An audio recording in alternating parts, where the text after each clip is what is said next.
नमस्कार, India TV पर आपका स्वागत है। मैं हूं आपके साथ पवन नारा। हिजाब विवाद पर आज कर्नाटक हाई कोर्ट ने फैसला सुना दिया। कोर्ट ने कहा है हिजाब इस्लाम का अनिवार्य हिस्सा नहीं है और हिजाब पर बैन जारी रहेगा। कर्नाटक हाई कोर्ट की 3 जजों की बेंच ने यह फैसला दिया है और इस फैसले में 3 अहम सवाल कोर्ट के सामने थे। सबसे पहला सवाल यह कि आपको दिखाते हैं। सबसे पहला सवाल यह कि सबसे बड़ा सवाल यह कि क्या इस्लाम का अहम हिस्सा है हिजाब। सबसे बड़ा सवाल यह है जिस पर कोर्ट ने कहा है नहीं, हिजाब पहनना इस्लाम का हिस्सा नहीं है। यह कोर्ट की तरफ से आया है। पहला सवाल, स्कूल कॉलेज में हिजाब पर रोक जारी रहेगी। दूसरा अहम सवाल, क्या यूनिफॉर्म पहनने से इनकार करना प्रिस्क्रिप्शन अधिकारों का उल्लंघन है। कोर्ट स्कूल यूनिफॉर्म के प्रिस्क्रिप्शन अधिकार को मानती है, जिसका सीधा सा मतलब यह है कि कोर्ट ने कहा है कि इंस्टीट्यूशन के पास यूनिफॉर्म लागू करने का अधिकार है। तीसरा अहम, क्या सरकार ने आदेश जो जारी किया वो गैर कानूनी था। क्या वो धारा आर्टिकल 14 और 15 का उल्लंघन है। आर्टिकल 14 यानी बराबरी का अधिकार, आर्टिकल 15 यानी जात, धर्म, रेस के आधार पर एक दूसरे वर्गों के बीच में जो भेदभाव है उसका। कोर्ट ने कहा नहीं, सरकार को आदेश देने का अधिकार है और सरकार का आदेश वाजिब है। तो कुल मिलाकर आज कोर्ट ने स्पष्ट कर दिया कि हिजाब जरूरी नहीं, बैन जारी रहेगा। लेकिन बावजूद इसके बहुत से मौलाना और बहुत से नेता अभी भी इसका विरोध करते हैं। आइए आपको सबसे पहले सुनवाते हैं कि नेताओं ने क्या रुख अपनाया है इस आदेश के बाद। असुद्दीन ओवैसी साहब हमारे साथ हैं। सर, आज जो कर्नाटक हाईकोर्ट का फैसला आया हिजाब को लेकर, उस पर आपने आपत्ति जताई है, क्या तर्क है आपके? मुझे इख्तियार है संविधान के तहत कि मैं हाईकोर्ट के फैसले से डिसएग्री करूं। वो सही फैसला नहीं है। सही फैसला इसलिए नहीं है क्योंकि संविधान में प्रियम्बल जो है ना, प्रियम्बल में जो liberty of thought, equality, justice है, वो उसको सस्पेंड करता है। और ये judgement right to culture, freedom of expression, conscience, उसको सस्पेंड करता है। और तीसरी बात यह है कि आर्टिकल 15 संविधान का फंडामेंटल राइट ये कहता है कि आप किसी से रिलीजन और कास्ट के नाम पे डिस्क्रिमिनेट नहीं करते। आप डिस्क्रिमिनेट कर रहे हैं। आप ये कह रहे हैं कि भाई हिजाब इस्लाम में एसेंशियल रिलीजियस प्रैक्टिस नहीं है। आप कौन होते भाई डिसाइड करने वाले? कोई एक मुसलमान भी डिसाइड नहीं कर सकता कि हिजाब है या नहीं है। भाई मेरा फ्रीडम ऑफ कॉन्शियंस है, ये मेरा इंडिविजुअल राइट है।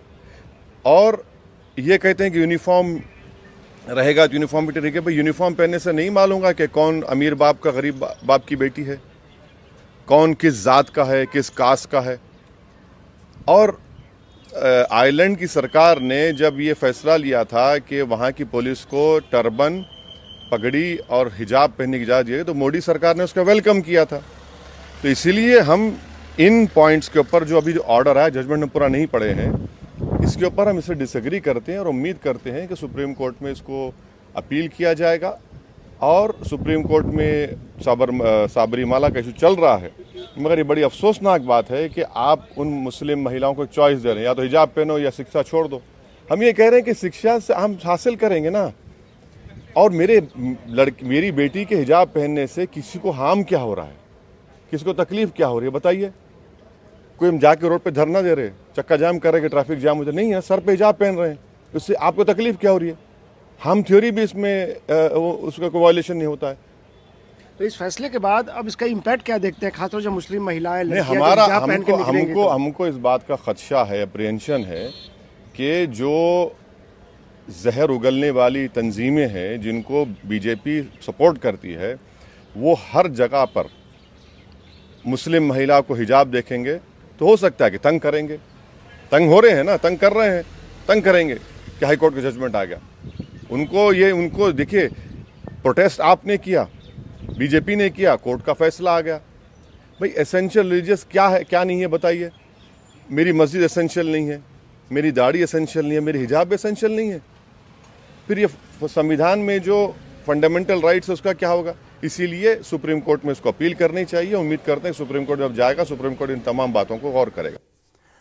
तो गजब तर्क दिया, कहा कि कोर्ट संविधान हमें अधिकार देता है और उसके बाद कहते कि कोर्ट कौन होता है तय करने वाला कि क्या एसेंशियल है क्या नहीं। यह गजब तर्क है। हाईकोर्ट के इस फैसले पर फारूक अब्दुल्ला का भी बयान आया है, लेकिन फारूक अब्दुल्ला ने ओवैसी की राय से उलट बात की है। फारूक ने कहा है कि हिजाब रखना हर किसी का अपना फैसला है, निजी फैसला। देखिए, जहाँ तक हिजाब का सवाल है, ये अपना अपना, कोई हिजाब रखे न रखे, ये उससे अपना है, इससे ज़्यादा मैं कुछ कह नहीं सकता। लेकिन कोर्ट ने भी कहा कि इस्लाम में हिजाब जो एसेंशियल रिलीजियस प्रैक्टिस का हिस्सा देखिए, नहीं है। कहीं लोग करते हैं, अब कई इस्लामिक कंट्रीज़ में जाइए, वहाँ हिजाब का नहीं है। हमारा नेबर जो देखिए वहाँ नहीं है, ये अपना है। तो कुल मिलाकर स्पष्ट हो गया है, कोर्ट ने दो टूक कहा है कि इस्लाम में हिजाब अनिवार्य नहीं है। हमारे साथ हमारे गेस्ट जुड़ गए हैं। अंबर जैदी इस वक्त हमारे साथ हैं। अंबर जी, इस फैसले से पहले कहा जा रहा था कि एसेंशियल पार्ट है, अब नहीं है। अब इस विरोध को यह सब कैसे जस्टिफाई किया जाएगा? देखिए, यही पैटर्न है हमेशा। जब ट्रिपल तलाक वाला मामला आया था तब भी यही कहा जाता था कि ये शरीयत में मुदाखलत है, संविधान कौन होता है, कोर्ट्स कौन होती है, ये हमारे घर की बात है और हम डिसाइड करेंगे।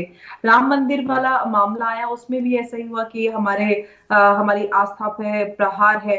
और अब हिजाब विवाद में भी ये सेम पैटर्न है। और जिस तरह से हम ओवैसी जी की स्टार्टिंग में हम बाइट देख रहे थे, तो वो जिस तरह से बात कर रहे थे, हकलाकर उनको शब्दों को जोड़ नहीं पा रहे थे, उसे पता चल रहा था कि वो जो अंदर सच है वो नहीं, बल्कि वो शब्दों को जानबूझकर सिर्फ अपनी राजनीति के लिए जोड़ना चाह रहे हैं। उनको शब्द भी नहीं मिल पा रहे थे, क्योंकि वो खुद अपने ही बयानों में खुद ही कॉन्ट्रडिक्शन उनके नजर आ रहा था। उनकी मजबूरी है कि उनकी एक एजेंडा या एक विचारधारा को चलाते हैं, उसी के तहत वो जानबूझकर इस तरह की बातों को आगे बढ़ा रहे हैं। उत्तर प्रदेश में उनको नोटा से भी कम वोट्स मिले उनकी पार्टी को। तो जो इस देश के लोग हैं वो इस तरह की वैचारिक आइडियोलॉजी, जिसे हम कहते हैं पॉलिटिकल आइडियोलॉजी, उसको रिजेक्ट कर रहे हैं। और यही वजह है कि लोगों ने विकास के लिए वोट किया, ना कि किसी धार्मिक या जात के आधार पर। तो बहुत इंपॉर्टेंट है समझना कि आप एक लोकतांत्रिक देश में रहकर ये कह रहे हैं कि क्या किसको अधिकार होता है, ये मेरा अपना अधिकार है। आप जो सेक्युलर इंस्टीट्यूशंस है उनके अधिकारों के बारे में आप ही नीलोफर जी, कोर्ट ने स्पष्ट कर दिया है कि हिजाब जरूरी नहीं है, बैन जारी रहेगा, मानेंगे आप? देखिए, जो आज का डिसीजन है, मुझे लगता है जितने भी स्टेक होल्डर्स थे उनको पहले ऑन बोर्ड लेना चाहिए था। क्योंकि जब आप रिलीजन के बारे में कोई टिप्पणी कर रहे हैं या कोई वर्डिक्ट दे रहे हैं जिसमें डायरेक्टली और इनडायरेक्टली आप किसी के रिलीजन के बारे में कुछ कह रहे हैं, तो उस सूरत में ये बहुत सेंसिटिव मैटर्स होते हैं। अगर ये एमिकेबली सेटल हो जाता तो बहुत अच्छी बात थी। क्योंकि जब ये वर्डिक्ट आया हुआ है, ये एसेंशियलिटी कोर्ट्स कैसे डिसाइड कर सकता है कि ये अहम जरूरी है या नहीं है मेरे लिए? Because my holy Quran provides me, वो हमें प्रोवाइड करता है कि आपने अपना सर ढकना है, आपने हिजाब इस्तेमाल करना है। वो किस तरीके से फिर मैं वो इस्तेमाल करती हूँ, that should be a personal choice. मुझे लगता है ये वेरी डिसअपॉइंटिंग वर्डिक्ट है। और with due respect to the honourable high court, तो चूंकि इससे पहले भी एक जजमेंट आई हुई है, वो कंट्राडिक्टरी इस जजमेंट से है, तो ultimately it is going to land in the supreme court. और देखते हैं कि ये लंबी लड़ाई शायद है आगे अभी। नीलोफर जी, एक कॉन्ट्राडिक्शन आपके बयान में ही है। आप कह रहे हो कि एसेंशियल है, दूसरी तरफ आप कह रहे हो कि ये मेरी चॉइस है। तो आप एक तर्क तय कर लीजिए, या तो ये चॉइस है या एसेंशियल है। देखिए, आपको एक चीज बताती हूँ। एसेंशियलिटी जो प्रोवाइड करता है वो मेरा अपना लॉ है, जिसमें मुझे आर्टिकल 25 से लेकर 28 तक मुझे फंडामेंटल राइट्स दिए गए हैं। ठीक है, उन फंडामेंटल राइट्स की बिना पर प्रोपेगेट करना और प्रैक्टिस करना religion, this is fundamental right. फिर आप आर्टिकल 14 की बात करते कि राइट टू इक्वालिटी है। मुझे बता दीजिए, ठीक है, ये जो राइट है आर्टिकल 25 से लेकर 28 तक, इसमें it is subject to some restrictions है इसमें। लेकिन हाउ दिस, अगर मैं अपना हेड कवर कर रही हूँ, पब्लिक डिसऑर्डर इससे कैसे इफेक्ट हो रहा है? मुझे नहीं लगता कि पब्लिक डिसऑर्डर इससे इफेक्ट हो रहा है। In fact this is the intentional controversy जो रेज की गई है, जस्ट बेनिफिट देना एक बीजेपी को, क्योंकि इलेक्शंस हो रहे हैं या हुए भी है आधे स्टेट्स में, वो इलेक्शंस का बेनिफिट देने के लिए ये मेजॉरिटेरियन वोट को कंसोलिडेट करने के लिए ये सब चीजें करी हुई हैं। तो मुझे लगता है कि इस सेंसिटिव मैटर्स में अगर कोर्ट मैम आपके पास मैं आता हूं, एक थोड़ा सा फ्रेम सीधा कर लीजिए आप, तब तक अंबर जैदी जी से बात करते हैं। अंबर जैदी जी, बार बार आर्टिकल 14 और 15 का जिक्र किया जा रहा है। कोर्ट ने कहा है आर्टिकल 14 यानी राइट टू इक्वालिटी का एक रीजनेबल रिस्ट्रिक्शन है यूनिफॉर्म। कोर्ट ने कहा है आर्टिकल 15 यानी सेक्स, एज, रिलीजन, रेस, इसके आधार पर कोई भेदभाव हो तो नहीं रहा, नहीं सरकार का आदेश ये ऑर्डर नहीं करता, फिर ये आर्टिकल 14 और 15 की दुहाई क्यों?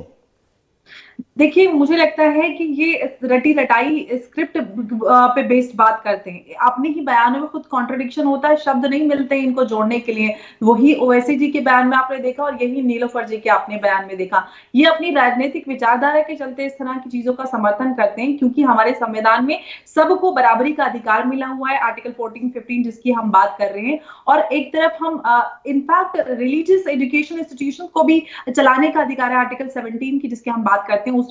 और भली भांति हर धर्म के लोग अपनी इंस्टीट्यूशन चलाते हैं, वहां पे उस तरीके के जो यूनिफॉर्म होता है उसको अडॉन किया जाता है। मुस्लिम महिलाएं फुल बुर्का में या कुर्ता टोपी या इस तरह के जो अटायर होते हैं उसको पहनते हैं।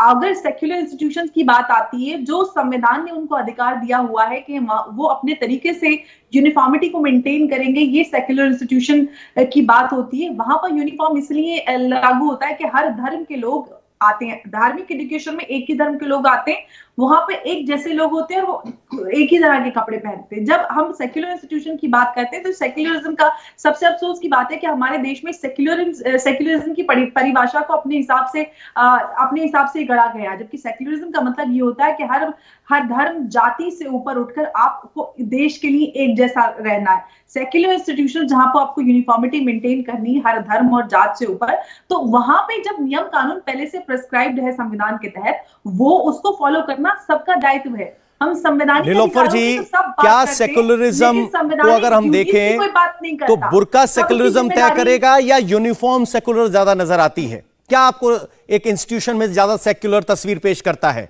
एक सबकी एक समान यूनिफॉर्म या बुर्का? सर, ये हिजाब और बुर्का जो है, these are entirely two different things.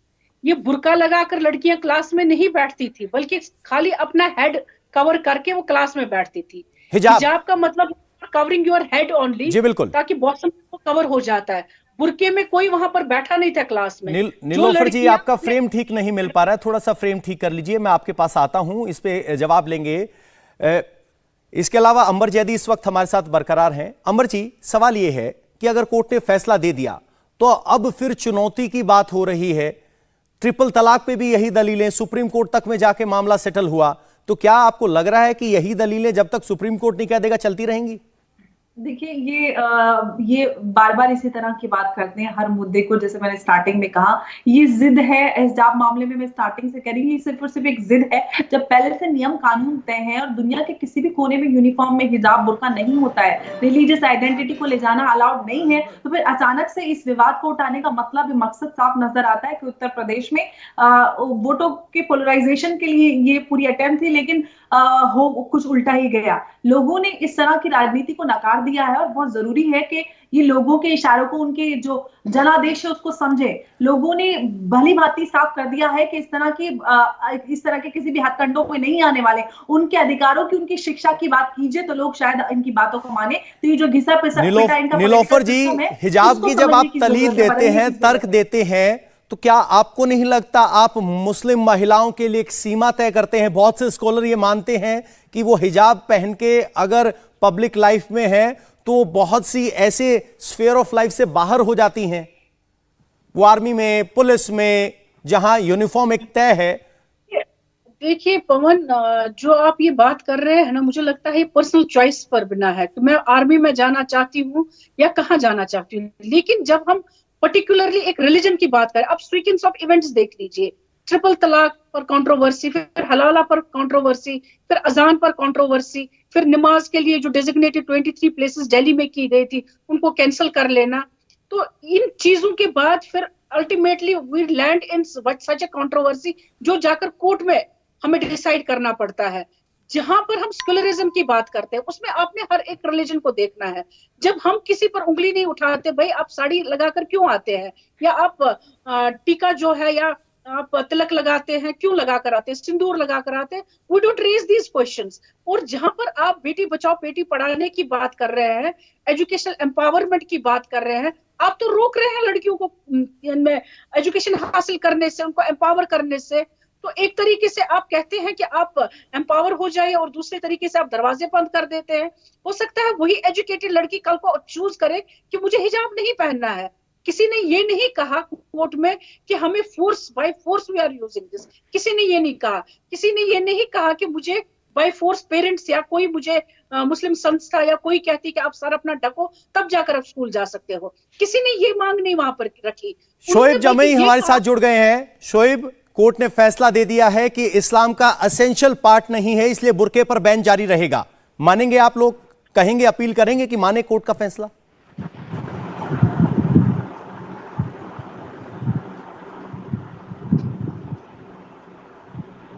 Shoaib, आप तक मेरी आवाज पहुंच पा रही है?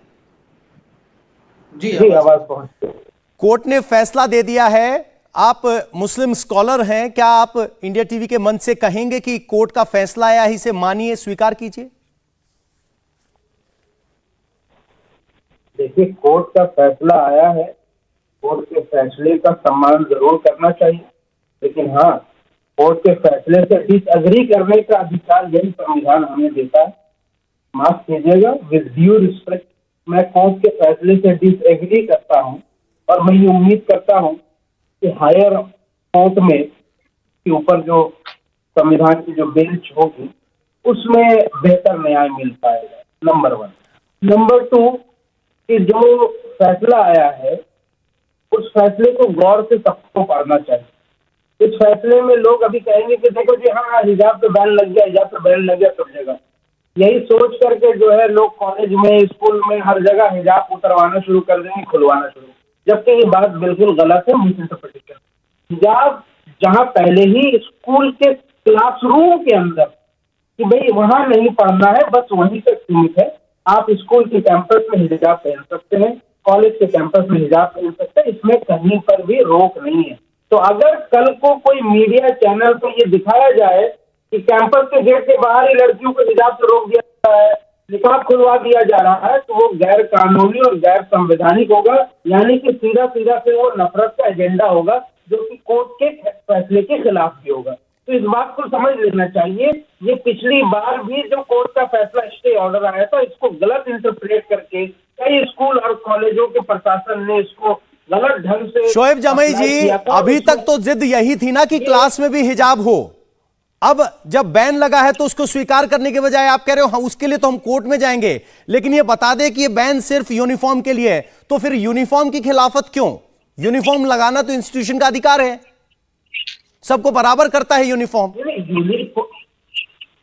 अरे भाई, यूनिफॉर्म ही पहन के आ रहे, कोई रंग बिरंगे कपड़े कोई नहीं पहन के आ रहे, यूनिफॉर्म पहन के ही सब लोग आते हैं।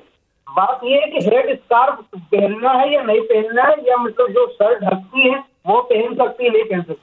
कॉलेज और स्कूल के कैंपस के अंदर पहन सकती है, गेट के अंदर पहन सकती है, सिर्फ क्लासरूम में उनको यहाँ से हेड स्कार्फ नहीं पहनना होगा। ये स्पेसिफिकली इस ऑर्डर में साफ तौर पर लिखा हुआ। मैंने पूरा ऑर्डर पढ़ के ही बात कर रहा हूँ, इसलिए दिन में जब मुझसे चैनल वाले मुझसे पूछा तो मैंने कहा मैं जाहिलों की तरह कुछ भी बोलने से अच्छा है कि मैं पहले पूरा ऑर्डर पढ़ लूँ, फिर मैं आपको बयान दूंगा।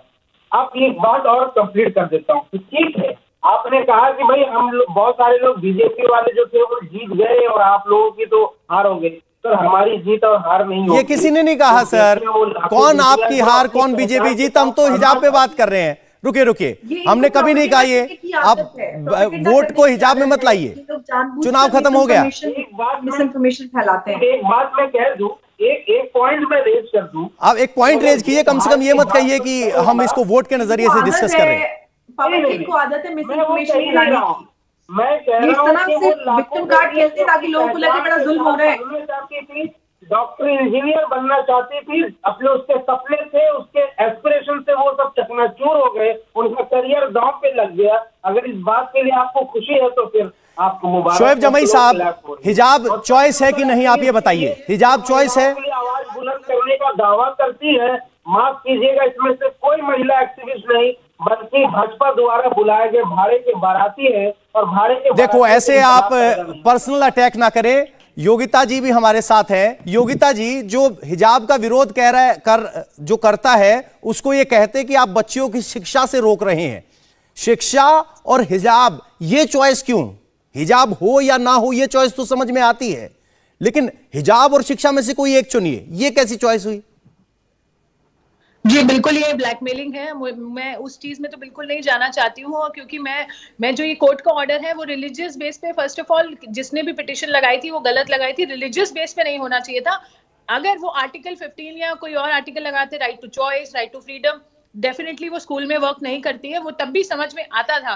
पर ये कि रिलीजन में है और वो पहनना है, वो स्कूल में नहीं चलेगा, ये बात सरासर जाहिर हो चुकी है। और मैं कोई भाजपा की प्रवक्ता नहीं हूँ, मैं डे 1 से सपोर्ट करी हूँ कि उसके टाइमिंग्स गलत थे। जो ये कॉलेज के प्रशासन ने ये लागू किया वो मिड टर्म में किया, और ये जानबूझ के कोई एजेंडा चलाया गया, वो भी मैं बिल्कुल अग्री करती हूँ। और बच्चियों को अभी कंटिन्यू करने देना चाहिए हिजाब के साथ ही।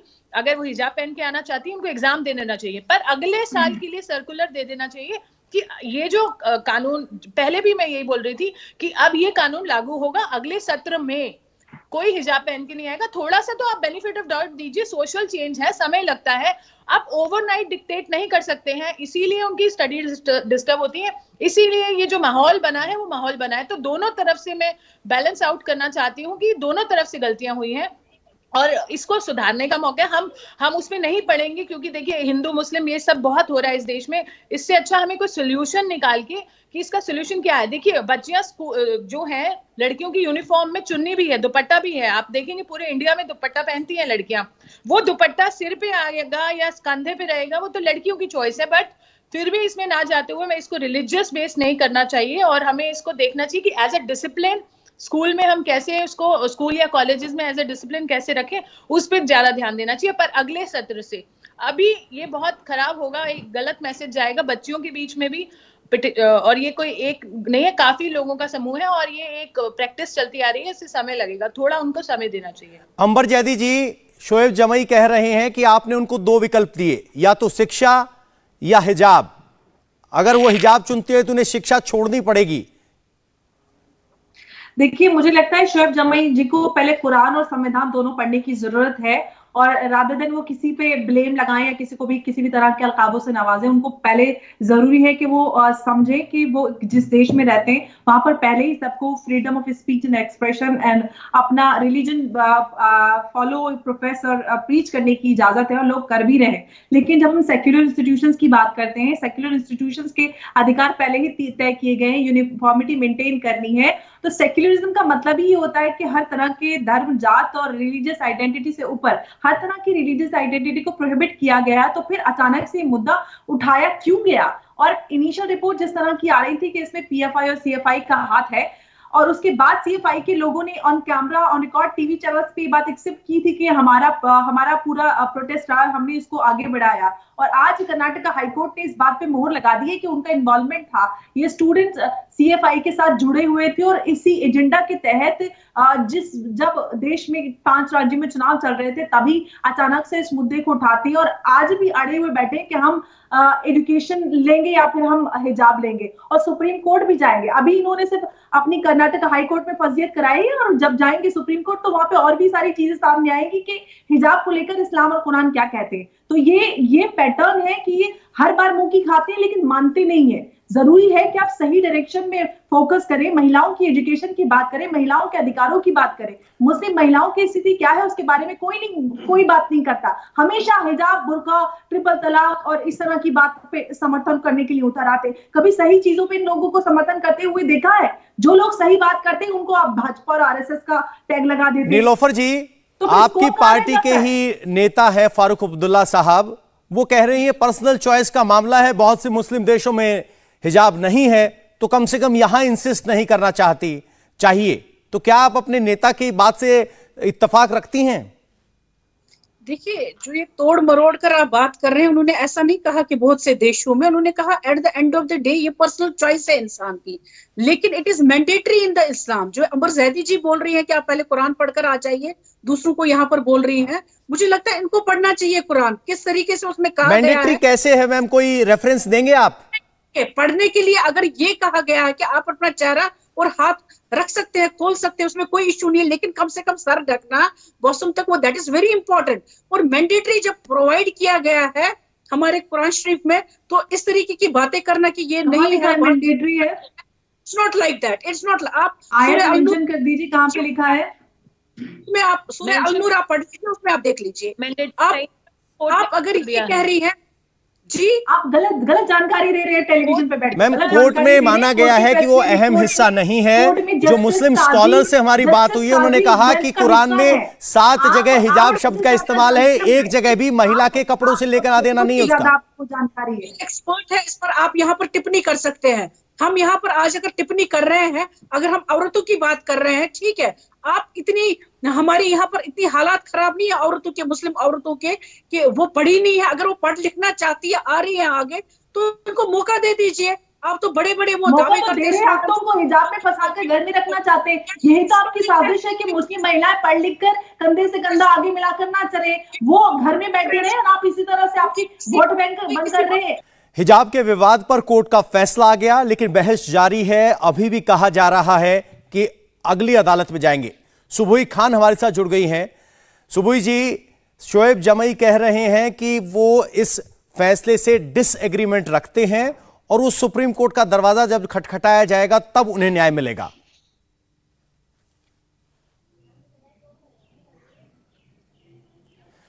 मैम आप अनम्यूट कर लीजिए, आपकी आवाज हम नहीं सुन पा रहे हैं, शायद म्यूट हो गया है। जी मेरी आवाज अब पहुंच रही है? बिल्कुल, अब बोल सकते हैं आप।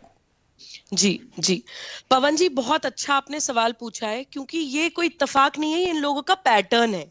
पहले ये समाज को भड़काते हैं, एक क्योस क्रिएट करते हैं, उसके बाद बोलते हैं हम कोर्ट जाएंगे, हमें कोर्ट पे पूरा भरोसा है। जब कोर्ट में कोई फैसला आ जाता है तो कहते हैं नहीं नहीं, इस कोर्ट पे भरोसा नहीं है, सर्वोच्च अदालत पे, न्यायालय पे भरोसा है। जब सर्वोच्च न्यायालय पे भी फैसला आ जाता है तो कहते हैं नहीं नहीं, हम सर्वोच्च न्यायालय नहीं मानेंगे, हम तो शरिया मानेंगे, या हम तो जो इस्लाम कहता है वो मानेंगे। एक्चुअली कर्नाटक उच्च न्यायालय का ये बहुत ही स्वागत योग्य फैसला है पवन जी, एक क्रांतिकारी फैसला रहेगा आगे आने वाले समय में, क्योंकि उन्होंने एक बड़ा अच्छा पॉइंट बहुत रैशनली कवर किया है। जजमेंट अगर हम पढ़ें तो उसमें ये लिखा है कि राइट टू रिलीजन यानी आर्टिकल 25 की बात तो है ही नहीं यहाँ पे, किसी भी फंडामेंटल राइट वायलेशन की तो बात ही नहीं है यहाँ पे। वो तो तब आएगा जब ये आपके रिलीजन का कोई इंटीग्रल एसेंशियल प्रैक्टिस हो। बुर्का पहनना या नकाब करना या अपने आप को कवर करना कुरान की किसी आयत में जिक्र नहीं है, तो जब इस्लाम का पार्ट नहीं है तो आप राइट टू रिलीजन का हवाला कैसे दे सकते हैं? पहला सवाल। दूसरी बात, अगर इस्लाम का पार्ट नहीं है तो इतनी सदियों से, 1400 साल से महिलाओं को आप वो चीज इस्लाम के नाम पे करने के लिए मजबूर क्यों कर रहे थे जो इस्लाम का हिस्सा ही नहीं है? ऐसी बहुत सारी चीजें हैं पवन जी। मुसलमान बच्चे के लिए म्यूजिक हराम है, संगीत हराम है, नाचना हराम है, drawing, painting, art and craft, culture की किसी भी एक्टिविटी में पार्टिसिपेट करना हराम है। हराम हलाल की इतनी लंबी लिस्ट ये फतवा ब्रिगेड देती है उन बच्चों को कि उनकी सोचने समझने की क्षमता खत्म कर देते हैं, डर में जीने पे मजबूर करते हैं, फियर साइकोसिस क्रिएट करते हैं। अगर आप जिएंगे या आप खुश रहेंगे या योग अध्यात्म में पार्टिसिपेट कर लेंगे, दुनिया से मिलके जिएंगे, तो बहुत हराम काम कुछ कर देंगे और अल्लाह ताला आपको दोजख में गर्म गर्म तेल में पकौड़ों की तरह तलेंगे। इस तरह का नरेटिव ये लोग बार बार आप पर आरोप ये लग रहा है कि एक पैटर्न है। आप हमेशा कहते हैं कोर्ट की मानेंगे, फैसला आता तो कह रहे हैं सुप्रीम कोर्ट में आनेंगे। तो आपसे एक बार ये पूछ लेते, 3 तलाक का फैसला आप मानते हैं? आपको लग रहा है कि ठीक किया सुप्रीम कोर्ट ने? आप भी नहीं मानते हो? देखिए पवन जी, एक बात जो योगिता जी ने अभी कही, अभी वो नहीं है, उससे तो मैं पूरा अग्री करता हूं कि उन्होंने 2 बातें कही कि भाई एक तो टाइमिंग ये गलत थी नोटिफिकेशन की। अगर आपको नोटिफिकेशन देना तो ईयर के एंड शुरुआत में ही देते या फिर न्यू सेशन से देते, जब आपके पास चॉइस होता लड़कियों के लिए कि भैया आप अपने एग्जाम दे दिया, न्यू सेशन में आप ये कोड पहन करके आइए, ड्रेस कोड नहीं चलेगा दूसरा। ओके फाइन, उनके पास भी होता कि वो दूसरी जगह जाएं या फिर उस पर कंपेल करें। दूसरा ये है कि आपने एग्जाम के टाइम पे जो उनको लाया जिसकी वजह से उनका करियर एक स्टेक पे था, वो कंसर्निंग सिचुएशन था, ये बात मानना चाहिए। दूसरी बात मैं ये भी मानता हूं कि इनका जो हाईकोर्ट में जो गई हैं लड़कियां और जिन्होंने जिस बुनियाद पर हाईकोर्ट गई हैं कि कुरान में ऐसा है या नहीं है, मुझे लगता है ये भी सही नहीं था। क्योंकि मेरा मानना है कि कुरान में क्या लिखा है, उसके इंटरप्रिटेशंस क्या होंगे और उसको कैसे उलमा इकराम और कुरान के जानने वाले या मुफ्ती इकराम इंटरप्रेट करते हैं, ये कोर्ट में तय नहीं होता है, ये पर्सनल जी मैंने आपकी सुन ली, लेकिन आपने मेरे सवाल का जवाब नहीं दिया। 3 तलाक पर आप सुप्रीम कोर्ट के फैसले को मानते हैं, फिर उसी से तय होगा कि सुप्रीम कोर्ट में फैसला इस हिजाब का हो पाएगा कि नहीं। अब आ रहा हूं, आप ही के सवाल पर आ रहा हूं। मैंने एक टर्म दिया कि सुविधावादी महिला मोर्चा। अभी आपके पैनल पे 2 लोग हैं ऐसा, नीलोफर जी तो खैर माशाल्लाह काफी सपोर्ट कर रही हैं इस चीजों को, लेकिन 2 लोग हैं जो इसको महिलावादी सुविधा मोर्चा कहते हैं, सुविधावादी महिला मोर्चा। जहां पे बीजेपी का एजेंडा चलता वहां महिला अधिकारों के साथ है, जहां एजेंडा नहीं चलता वहां महिला अधिकारों के साथ नहीं है। अरे बेटियां ही खड़ी हुई थी अभी वो ना अपने अधिकार के लिए, आप बेटियों के साथ नहीं खड़ी हुई। अगर यही लड़कियां हिजाब पहन के मोदी मोदी मोदी करना शुरू करें तो वो हीरो, और वही लड़कियां अगर सीए एनआरसी पे खड़े हो जाए, अपने हिजाब के राइट के लिए खड़े हो जाए, जो बीजेपी के एजेंडा में फिट नहीं आता है, तो यही लड़कियां मॉन्स्टर और विलेन। पवन जी, इनको ये बताइए कि भाई आपके चेहरे अब उजागर हो गए, नहीं है बल्कि बीजेपी और टीवी वालों का एजेंडा। तो महिलाओं का अधिकार के साथ रहो ना, वहां तो पुरुष को आपको पीछे कर देना चाहिए। अरे भाई सानिया मिर्जा के जब कपड़े पर उठा तो आपने कहा देखो जी who the hell are you, आप कौन होते हैं यहाँ से इसमें कहने वाले। तो आज जो लड़कियां कह रही हैं कि मैं क्या पहनूं नहीं पहनूं, आप कौन होते हैं मुझे टोकने वाले। पवन जी कुछ सेकंड। शोएब जी आपने अभी भी मेरे सवाल का जवाब नहीं दिया। 3 तलाक पर आप सुप्रीम कोर्ट के फैसले का स्वागत करते हैं, रंग बिरंगे कपड़े पहनना, तो इसलिए ये जो तो हिजाब पर फैसला आने के बाद भी बहस जारी है। सुबुई खान हमारे साथ हैं। सुबुई जी, ब्रेक पर जाने से पहले आप पर आरोप ये लगाया कि आप बीजेपी के हित की बात करती हैं, महिला हितों की बात नहीं करते आप। जी पवन जी देखिए, मैं बोलती हूँ कि यहाँ पे राजनीतिक दल की तो कोई बात ही नहीं हो रही है, यहाँ पर बात हो रही है सही या गलत की। ये लोग कहते हैं कि आप शाहीन आंदोलन आपने क्यों नहीं सपोर्ट किया। मैंने इसलिए सपोर्ट नहीं किया क्योंकि आप सीए एनआरसी का विरोध कर रहे थे। आप पाकिस्तान, अफगानिस्तान, बांग्लादेश में जो प्रताड़ित लोग हैं उनको थोड़ी सी सहायता दी जा रही थी, आप उसका विरोध कर रहे थे। जिन लोगों के मास रेप, मर्डर, स्लॉटर्स, कन्वर्जन्स हो रहे हैं, उनको अगर भारत से कुछ थोड़ी मदद मिल रही थी, आप उसका विरोध कर रहे थे। आप एक सिटीजनशिप लॉ का विरोध कर रहे थे जो हर देश में होता है, नागरिकता कानून कि भाई कौन नागरिक है और कौन नागरिक नहीं है, उसकी लिस्ट हर कंट्री में होती है, तो हमारी कंट्री में क्यों ना हो, क्योंकि संविधान में कुछ अधिकार भी हैं जो सिर्फ नागरिकों को मिलते हैं। तो ऑब्वियसली हमारे नागरिकों के अधिकार कुछ बाहर के विदेशों के इंपोस्टर्स, घुसपैठिए या जो नागरिक बनके झूठे फर्जी आधार कार्ड और वोटर आईडी कार्ड बनवा के हमारे देश में रह रहे हैं, उनकी पहचान होनी जरूरी है हमारे देशवासियों के लिए। आप उसके खिलाफ बोल रहे थे तो मैं क्यों ना आपका विरोध करूं। मैं हिंदू या मुसलमान देख के विरोध या समर्थन नहीं करती हूँ पवन जी, मैं सही या गलत देखकर करती हूँ। अभी मैं कोई मुसलमानों का या मुसलमान महिलाओं का विरोध नहीं कर रही हूं।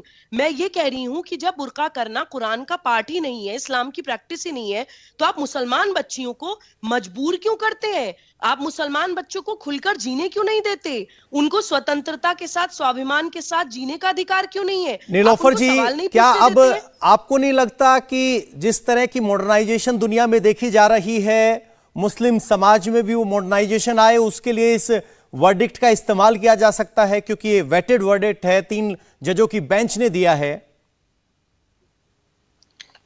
देखिए पवन जी, जो आप मॉडर्नाइजेशन की बात कर रहे हैं, मुझे नहीं लगता है कि हिजाब उसके आड़े आ रहा है। न तो कोई यहाँ पर किसी को फोर्स करा भाई आप हिजाब लगाकर ही घर से बाहर आना है, ऐसी कोई बात नहीं है। जैसा एक नैरेटिव, फॉल्स नैरेटिव फैलाने की कोशिश की जा रही है। हम भी बड़े पले हैं, हमने भी पढ़ा, हमने भी डिग्रियां की है, लेकिन आज तक हमें किसी ने नहीं ये कहा कि आप हिजाब नहीं पहनेंगी तो आप पढ़ाई हासिल नहीं कर सकती, आप डिग्री हासिल नहीं कर सकती। ये एक झूठा नैरेटिव है जिसको फैलाने की कोशिश की जा रही है। एक इनडायरेक्ट या डायरेक्ट मैं कहूंगी कि इंटरफ्रेंस है एक रिलीजियस मैटर्स में। बहुत सेंसिटिव मैटर्स होते हैं। अगर हम सेक्युलरिज्म की बात करते हैं, आपको उस भाईचारे को देखना है, आगे बढ़ाना है। आप एक देखिए रिलीजियस मैटर है ही नहीं नीलोफर जी, रिलीजियस मैटर वो होता है जो आपके रिलीजन के स्क्रिप्चर्स में मेंशन्ड हो। कुरान में आप एक आयत नहीं दिखा पा रहे हैं बुर्के की या नकाब की या हिजाब की, तो ये रिलीजियस मैटर कैसे हो गया। सबसे पहला सवाल ये है हमारा कुरान शरीफ हमें क्या कहता है, ये आप डिसाइड नहीं करेंगी। आप अपने तरीके से इसको इंटरप्रेट करने की कोशिश कर रहे हैं। मेरा नाम पढ़ लीजिए, नीचे प्लेट नेम प्लेट पढ़ लीजिए, सुबुई खान नाम है मेरा। आप लोग जो ठेकेदारी करके बैठ जाते हैं, हर मुसलमान ये डिसाइड कर सकता है। नीलोफर जी, बस एक छोटा सा मेरा सवाल ये है कि कोर्ट में सारी दलीलें दी गई, उसके बाद फैसला आया, जब तक सुप्रीम कोर्ट तय नहीं करता तब तक तो मान लेना चाहिए। इसमें भी कोई जिद या इसमें भी कोई जिद है? सुप्रीम कोर्ट ने जो जजमेंट दी है, हर किसी का अपना है कि वो उससे एग्री करे या डिसएग्री करे, लेकिन मानना तो पड़ेगा। एग्री डिसएग्री करना आपका अधिकार है। हमारे पास अपीलेट कोर्ट्स है, हमारे पास अपीलेट कोर्ट्स है, वहां पर अपील कर सकते हैं, उसमें कोई इशू नहीं है। इससे पहले भी रिलीजियस मैटर पर हिजाब एक रिलीजियस मैटर है, उससे पहले भी एक जजमेंट आई हुई है। जी, अभी हमारे पास इतना ही वक्त था, आप सबने वक्त दिया। नीलोफर जी, सुबुही खान जी, अंबर जैदी जी, आपका शुक्रिया। और शोएब जुमई इस बात का जवाब दिए बिना चले गए कि 3 तलाक के सुप्रीम कोर्ट के फैसले से वो सहमत है या नहीं। इंडिया टीवी हर वक्त हर जगह डाउनलोड करने के लिए सर्च करें India TV news Google play store या ऐप स्टोर पर।